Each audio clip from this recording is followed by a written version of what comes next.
আদি দিগন্ত ঊষর পৃথিবীর বুক চিরে চলে গেছে একটি নদীর মৃতদেহ। নদীটির নাম গঙ্গা। একটা মানুষ বোঝাই গাড়ি ভেসে চলেছে সেই মৃত নদী খাদবে। খাঁচার মতো একটা গাড়ি, তাতে চেপে গ্রাম থেকে ছেলে, বৃদ্ধ, শিশু, কিশোরী চলেছে একটি শহরের দিকে।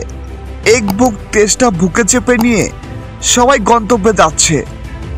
শহরের নাম কাশী। পৃথিবীতে এই একটাই শহর এখনো বেঁচে আছে। এই পৃথিবীর বাকি সমস্ত শুকিয়ে যাওয়া নদীর দেশ থেকে মানুষ দলে দলে চলেছে শহরের দিকে। কাশীর ঠিক ওপরে একটি কমপ্লেক্স। এটা সব পেয়েছে দেশ কমপ্লেক্স। সেখানে জল আছে ঝর্ণা ভরা, গাছ ভরা ফল আর বাতাস ভরা অক্সিজেন। বাকি পৃথিবী থেকে প্রাণের শেষটুকু রস শুষে আকাশের কাছাকাছি দাঁড়িয়েছে এই কমপ্লেক্সটি।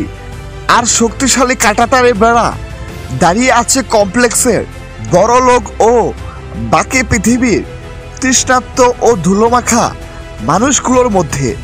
আর এই কমপ্লেক্সে থাকতে গেলে খরচা করতে হবে 1 মিলিয়ন ইউনিট। কল্কি মুভিতে খুব রোমাঞ্চকরভাবে ভবিষ্যৎ বিশ্বকে দেশহীন দেখানো হয়েছে। গোটা পৃথিবী কেবল দুটো ভাগে বিভক্ত, একদিকে আলফা আর আরেক দিকে ডেল্টা।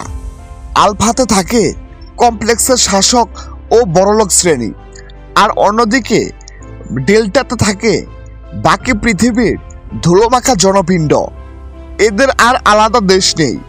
পৃথিবী জুড়ে একটাই অনয়ক্ষয় রাষ্ট্রশক্তি। আশা করব কল্কি ছবির মাইথোলজিক্যাল সমান্তরালগুলির মতো ভবিষ্যতের পৃথিবী নির্মাণ নিয়েও কথা হবে। এই মুভিতে সম্পদের অসম বন্টন সূক্ষ্ম এবং তীব্রভাবে দেখানো হয়েছে। কাশী আর কমপ্লেক্সের দুটো আলাদা জগৎ কালার প্যালেটে রহস্যময়ভাবে ফুটিয়ে তোলা হয়েছে। মুভিটা না দেখে থাকলে দেখে নিতে পারেন। অবশ্য এই মুভিটি আপনাকে বিমোহিত করবে।